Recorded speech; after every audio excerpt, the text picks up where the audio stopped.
The National Cancer Institute's Genomic Data Commons is a public platform that enables collaborative discovery using very large genomic and clinical data sets. It's this capability to study genomic parameters at scale that informs nearly all new cancer treatments. Doctors Piers Nash and Stahlberg discuss current advances and the hope-inspiring potential of high-performance computing for today's most promising cancer research. Next on NITAAC Solutions Showcase.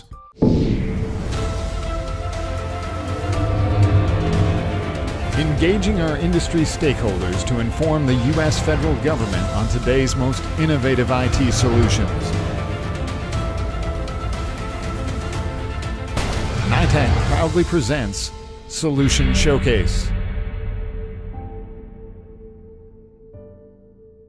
Welcome again, I'm Todd Schwartzrock with the NITAAC Outreach webcast, and we are on site today at the NIH Data Storage Summit here on the campus at the Natural Auditorium, and I'm here with PhDs Piers Nash and Stahlberg, and we're here talking about some of the impact that we are seeing from big data and big data solutions. So let me start with you, Eric. Okay. You have been doing some breakthrough work as a result of some very big efforts going on at the Frederick Labs. Yeah, one of the things that we've had an opportunity to do over the past years is to actually really focus on the role of high performance computing and what it can do to accelerate research. About 3 years ago, the NCI Center for Biomedical Informatics and Information Technology, essentially saw the opportunity to potentially accelerate cancer research with larger amounts of high-performance computing. We started looking at what we could do both near-term but also long-term, and found that there were really tremendous opportunities to move things ahead quickly. Ultimately, that led us to having a conversation with the folks at the Department of Energy, at the national labs, which have tremendous amounts of computing capability, and have really led forward to a partnership, collaboration between the NCI, the Department of Energy, for the joint design of advanced computing solutions for cancer. That particular effort has been tremendous in changing a little bit of the perspective from what is it that we see with cancer to what can we actually predict. So we've kind of taken that precision oncology perspective and translated that into a predictive oncology that allows us to get closer, tighter to what the individual patient needs might be and what their particular biology would be for cancer. It's while the effort is just a little bit over a year old, it's actually transforming much of the thought process as far as what people think can be done computationally to support and accelerate cancer research. From a technology perspective, what were some of those drivers that maybe enabled this new kinds of capability? Well, I think one of the things that really made it possible was the Department of Energy's exascale computing program, their exascale computing initiative. This is a situation where you're looking at levels of computing that are 3 orders of magnitude greater than what we have now, and actually even greater than what a few years ago NIH had available. So that really opens up the computing field for the scientists to be very creative in what they envision the problems to be, recognizing that they're not going to be compute bound, so their creativity can actually flourish in what the problems are. So the senior leadership within NCI looked at what the possibilities were and actually came away with 3 particular areas that they wanted to see some of this develop in, and those were really leveraging investments that the NCI had already made in developing new clinical models to essentially evaluate drugs more effectively, looking at the problems of RAS-related cancers, which takes a great toll on the population. And then the third area is actually working with the SEER registry, which gets the end results of what actually the whole population is experiencing publicly with cancer, and seeing what we can do with high-performance computing to accelerate in those key areas as kind of pilots to figure out what's possible, and then use those lessons to inform the broader community on what we can do and bring that community forward. Obviously, we're at the Data Storage Summit, and I want to pull in Piers Nash because he's been involved up in Chicago with a little bit of skunkworks related to this very big data question. Not skunkworks anymore. This is now public, but the NCI's Genomic Data Commons, which for the first time brings together all of the legacy and, going forward, all of the future cancer genomic data being generated out of large-scale NCI projects. not a small initiative, and a lot of folks involved in building this capability. How would you characterize the community and the participation to date? So, as Eric sort of alluded to, we're at this confluence of technology and genomics, where it's really possible to do things that, even a decade ago would have been unimaginable. Genomics is a relatively new field. It was only 2003 that we finished the first human genome at a cost, I might add, of almost $3 billion. You can now sequence a human genome for around $1,000, and that's completely game-changing. So we're now looking forward to a world where medicine will fundamentally be based on an individual's genome. Their cancer treatment will be based on their cancer genome. That's a little way away still, but to make that a reality, we need to start pulling together these massive data sets to make discovery at scale.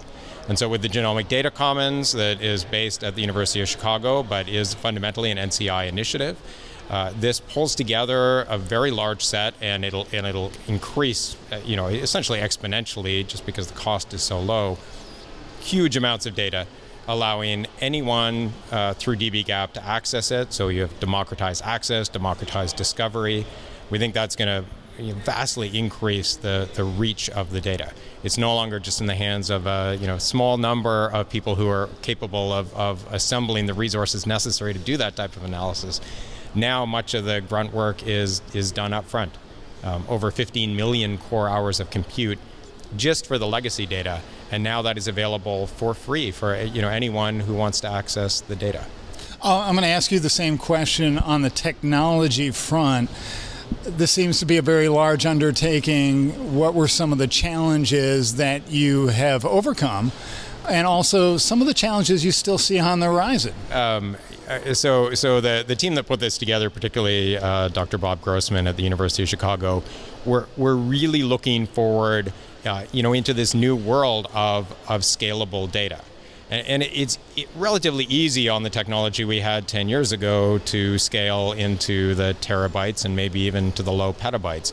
But if you're trying to look forward into a world where you're starting in the petabytes and you're scaling maybe to the exabytes, that's a fundamentally different world. And we happen to be at this point where things like object storage is ready. So we found this phenomenal solution in a company called CleverSafe, where they have this fully scalable object storage solution, and so we've ended up adopting that. Much of the software, though, has to be built from scratch. The innovation is still ongoing because the capability is on the horizon. Many of the pieces, if you want to, you need to develop the APIs, the index and metadata services, those have to be done still at a custom level because we're still finding our way through this pathway to truly big data. And Eric, I think, has faced many of these same issues. How do you build a system? You're doing this research now, but it's, as you pointed out earlier, it's democratized in some ways. Yeah. This technology makes it available. Yeah, I think, with the work that we're doing, and the reality is the collaboration that we have with the Department of Energy is really a team effort. And in coming forward with that, we have this real new future where the data is being generated by many, being made available in these commons, whether it's a genomic commons or whether it's other types of data coming into a common access, and then being able to bring together the level of computing that we have at the national laboratories in the U.S. is just, it's game-changing in terms of what we can anticipate coming forward, is to provide that predictive insight as far as what an individual might expect as identifying the best treatment, or at least a very favorable treatment forward for their particular disease and their particular situation. It's remarkable. We're just at the forefront of that.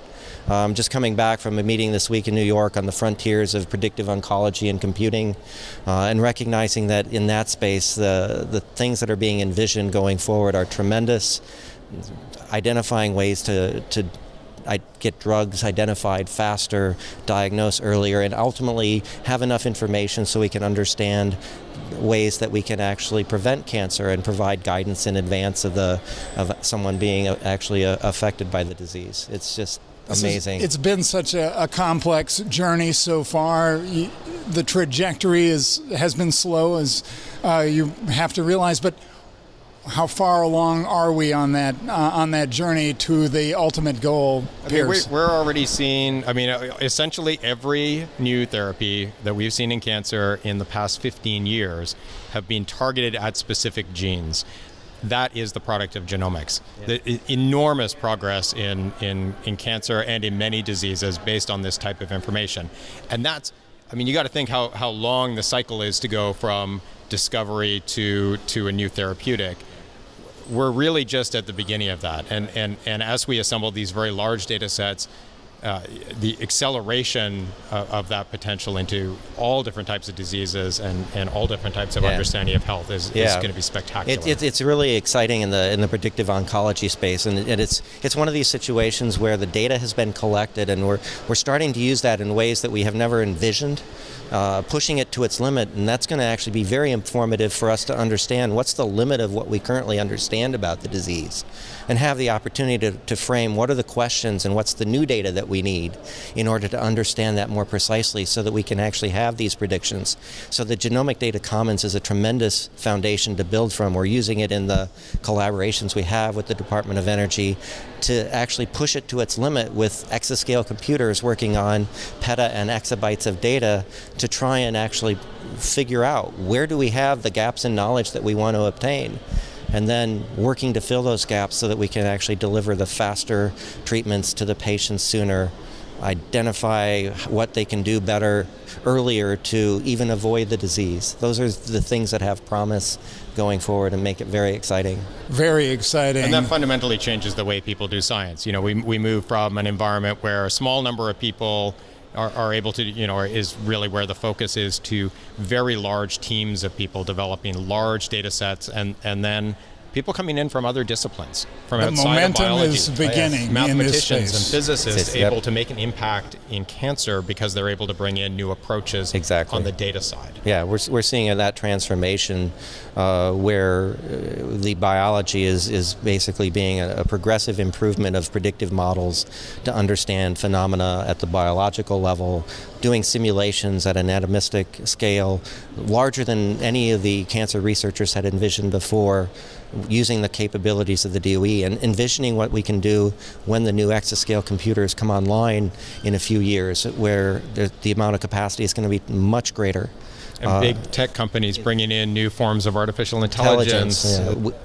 Moore's law can apply in the research game. Absolutely can. Yeah, the artificial intelligence on the data side and on the computational side. There's a whole effort that it's really taking hold. It's called CANDLE. So this is a collaboration between 4 of the DOE laboratories and Frederick National Lab, supported by both the DOE and the NCI, to create a cancer distributed learning environment. And the focus there is to really push the limits of what deep learning can do with all of this data. We're finding challenges, and the challenges end up being in the data, in the coherence of the data, and that's largely because much of it has been collected independently within each individual organization. And as we go forward, the things that we can do to bring greater coherence and the alignment that the GDC brings to that. Very true. You learn just by analyzing the data how you can collect the data better the next time. Exactly, and more coherent. It gives us that ability to even more readily apply these new technologies like deep learning more effectively, and use that as a foundation for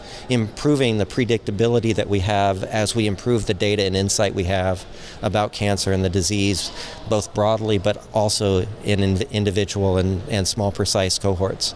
Well, gentlemen, I thank you. We're going to leave it there, but you have provided such great innovation. We thank you for the explanation today. Piers and Eric, thank you for joining us. You're welcome. Well, thank you very much. Thank you. For all of us related to the NITAAC Outreach webcast, I'm Todd Schwartzwell.